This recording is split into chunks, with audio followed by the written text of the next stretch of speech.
Good afternoon, and today we have a pleasure of interviewing my friend Marci Silver. She's a speech and language and feeding pathologist. Good afternoon, Marci. Good afternoon, Dr. Sokolina. And thank you very much to our audience. We appreciate your questions and your comments on our site. And if you know somebody who have a sleeping trouble, sleep next to the snoring partner, please click the like and share button. If you're a medical professional like Marci, please use our channel as a networking ground. This way together we can find and put all the puzzles of sleep and breathing disorders together and find the custom solution for our patients. Over the years, working with a lot of patients who suffer from obstructive sleep apnea or other sleep and breathing disorders, I learned what not one solution fit all. And on my channel, I try to provide the support for people who suffer from those diseases. Also, find a different adjunct therapy what can help you to get better and hopefully find the cure. So, good afternoon, Marci again, and I'm going to tell a story how we met. We met actually, thank you to Scott, thank you to your brother, but we met based on my search to refer my friend who had a tongue tie, and I suggest him to have a tongue tie release. And for that, I refer him to Marci, who practice with him myofunctional therapy to prepare him for the procedure and to make this procedure successful. So now my friend have a totally new ability with the tongue. And he's very happy and tongue got stronger. And actually, regarding him, he used to have a really moderate sleep apnea. And recently we did the sleep study and he doesn't have a sleep apnea anymore. So thank you, Marci. My first question to you, and as a big proponent of myofunctional therapy, I would like to find out, Marci is a speech language pathologist, but also she does myofunctional therapy. As a specialist in that area, I would like to know what's the difference between speech therapy and myofunctional therapy? Okay, the difference between myofunctional therapy and speech therapy is that with myofunctional therapy, we teach you how to breathe, chew, and swallow correctly. And with speech therapy, we work on the sounds themselves and the placement of our tongue, our cheeks, and our lips. So we work on sound production. A lot of people who explore the option of myofunctional therapy want to know what exactly myofunctional therapy, how long it takes before you see the results. So what's the course of action you're offering to your clients and patients? So I offer a 12-week program, and it's once a week. And I provide you with 8 exercises per week. And, the results are, if you do it one time a week, if you do it one time a day, it's very different than if you practice 3 times a day. So it's all about the practice and bringing it into your everyday life as well. And if after the 12 weeks, we should see results, there may be a maintenance program. And we look back at what areas still need that improvement. And that's how we would work from there. And it could go from, once a week to every other week to once a month to once every 3 months. So it's not a one size fits all program. I would like to ask you, they have to do 8 exercises a day. How long they should practice? Like if they practice twice a day, how long it would take? 5 minutes, 10 minutes to do the 8 exercise? Yeah, it totally depends. It's a very it depends on your schedule, but it's very important that we do. I might tell you 3 times you do it, or 10 times you do it, or I need you to do it 60 times in a particular exercise. But yes, you should do it. I would say 1 to 3 times a day. Like 5 minutes, 10 minutes? Or Yeah, you cannot say? I would say about 10 minutes a day. 10 minutes each time you do the exercises. So it seems so easy, but I know it's not. But I have a question. If, we have a lot of patients who breathe through the mouth. At least I see them in my practice. And if patient realize, my mouth is dry, probably I breathe with my mouth, or maybe I'm, with the mouth open on certain pictures. What specialist should mouth breather seek? Or is it okay to breathe through the mouth? It is not. Mouth breathing, we need our nasal passage for so many things. We need it to attend to tasks. We need it to smell. We need it to calm down. We need nasal breathing gives us a chance at calming. So nasal breathing it's very important to be aware of our open mouth breathing. And I'm very practical in my approach. I like to, talk about what your day looks like. If you're at the computer, I want you to try to close your mouth, 3 times while you're at the computer. It's a very simple, practical strategy is recognizing your mouth breathing and shutting your lips to breathe through your nose. It's so not easy. And I want to bring to our audience, I want to tell a little bit about Marci. But Marci, she's certified speech and language pathologist who also have myofunctional training. So she look at the both things. And she has extensive education, including Columbia University, where she served as a faculty as well. And additional to that, she took myofunctional therapy classes, and she provide therapy at home. So she travel and in schools and in the community-based settings. And as a gift to our audience, she offer 30 minutes introductory sessions, what she can assess the situation. And we're going to put Marci information in under the interview. And you can contact Marci and get her personal approach towards the situation you are dealing with. So I would like to ask you, Marci, a lot of patients who come to my practice, even more so after COVID, where people really clench their teeth, they complain on the pain in temporomandibular joint.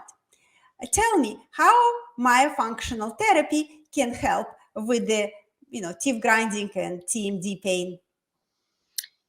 So TMD is caused by tongue position. We need to have an appropriate tongue position for our jaw to be relaxed. If our tongue is resting in a position that it's not supposed to, we're going to have pain. So myofunctional therapy is a very effective treatment for TMD. And we do tongue exercises and massage on your jaw and strengthening. So our tongue needs to be resting in our home, which is our palate. The tongue needs a home to stay. The tongue is not at home when it's outside our mouth. Our tongue is not at home when it's kind of sitting behind our teeth. The tongue needs to be up and back so that it can, it can be at home, so it can give you relief. When you're here, your tongue and you're all in your teeth and your jaw, that is not home. That is it's very painful. So or myofunctional therapy would be a great outlet for the TMD patient.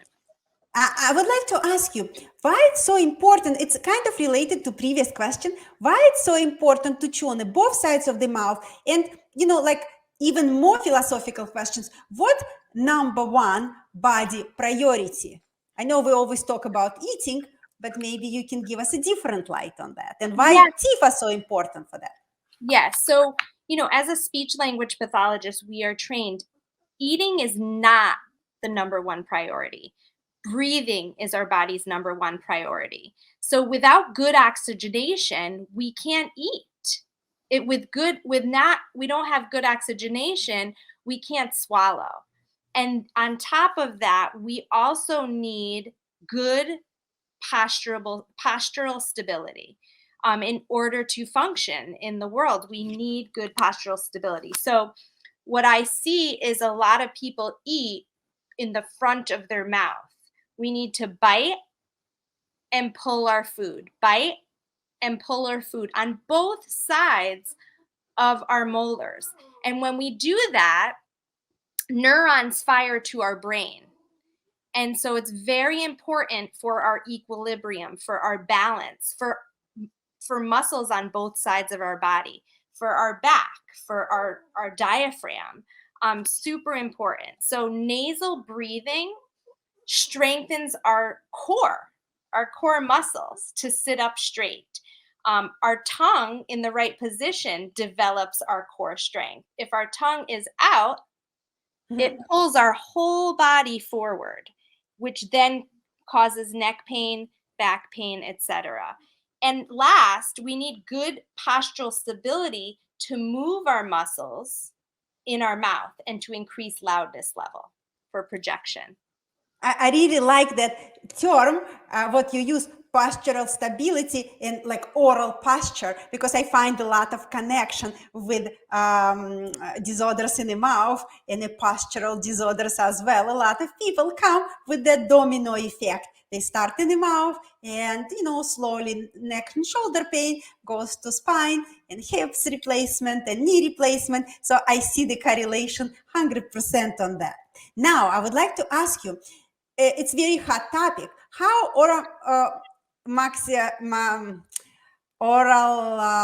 facial maxillofacial therapies can help with the snoring? So how exercise, is that real? It is real. I think that, we work as a speech therapist and as a myofunctional therapist. We're looking for mouth closure. So our lips, when we have a snoring difficulty, our mouth opens and we're just trying to breathe. Well, we're not using our nose to breathe. So lip closure is super important for snorers throughout the day. So starting with when you are awake, so that you are aware that your mouth is open. We need to close it. When we close our mouth, it forces us to breathe up our nose. We may not be able to do that, right? Because we have blockage. So you're going to start by blocking one nares and pull the air up and then breathe out the other nares. So great do exercise. that. So it's very important to train your nose to breathe, because some people never learned to breathe through their nose because they've had enlarged adenoids or they've had enlarged tonsils, which automatically drops your jaw open. I would like to ask you, when you mentioned about chewing on the both sides of the muscles of the both sides of the mouth, I know you have a special tubes and you show it to me. Maybe you can show it to my audience, what they know, how they can accomplish. Sure. So actually, I'm a speech therapist who works with children as early as 4 to 6 months when they're learning how to eat. So the bottle and the nipple, we go from suck, swallow, suck, swallow, suck, swallow to, as soon as we give them solid foods, their mouth starts to go up, down, up, down, up, down. Well, they're getting a mixed message if we're putting the food in the front of our mouth, or we have the pacifier too long or the bottle too long. So we use these chewy tubes to teach them to chew on the sides of their mouth. And I use this with adults too to strengthen the cheeks. So the muscles that we learn for eating are the muscles we learn for speaking. So if there is any difficulty at a young age, we're going to see it later. So for example, if we don't use our cheek muscles to chew, we are going to have weak muscles here. But if we chew on the sides of our mouth, we are moving wee, wow, oi, a. Our cheeks are strengthened in order to get it back for speaking, but also for eating hard, meaty foods. I would like to ask you, you talk about that, very common term called mouth yoga. Why mouth yoga is important?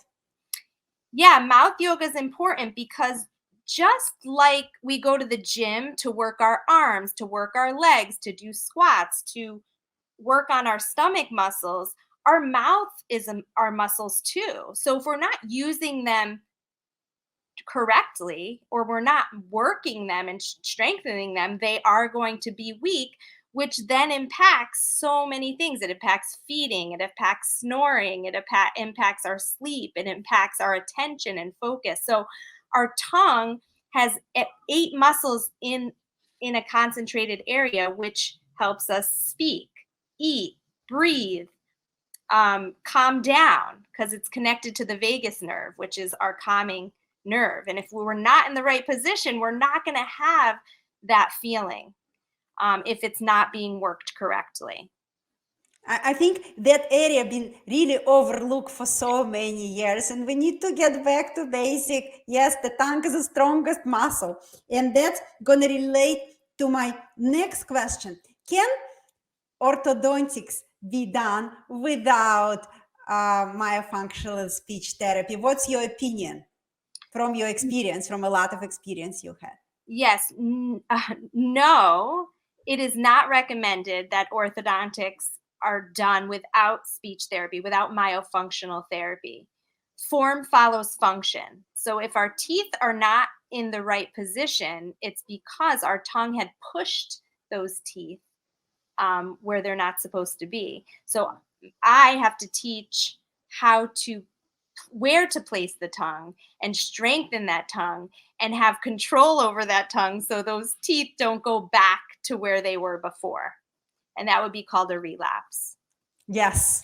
And none of the retainers, from my experience of doing ortho for the last 20 years, gonna work if your tongue wants to be in a certain spot. Tongue can break any type of retainers, doesn't matter what material we're gonna use. So yes, I think it's so important what specialists like Marci work together with a multidisciplinary team with orthodontists to accomplish real results what's gonna last for the years to come. So my question to you, why so many people need speech therapy these days? What's the philosophical underlying cause of that situation? Well, I would say that it is nasal airway difficulties. So that would be enlarged adenoids, allergies. Adenoids are cause inflammation. That's where inflammation is stored. So that would be one reason why we have speech therapy. Enlarged tonsils, ear infections, and then we have lip and tongue ties as well. So there's many things that can cause, and then we also have contraptions that they're selling on the market that aren't good for our oral motor cavity, such as different kinds of pacifiers, different kinds of bottles too long, pacifiers too long, the bottle reliance, pacifier reliance. And then also they're selling sippy cups that cause your tongue to suck in the wrong position. So I recommend straw cups and regular cups for our lips and our tongue.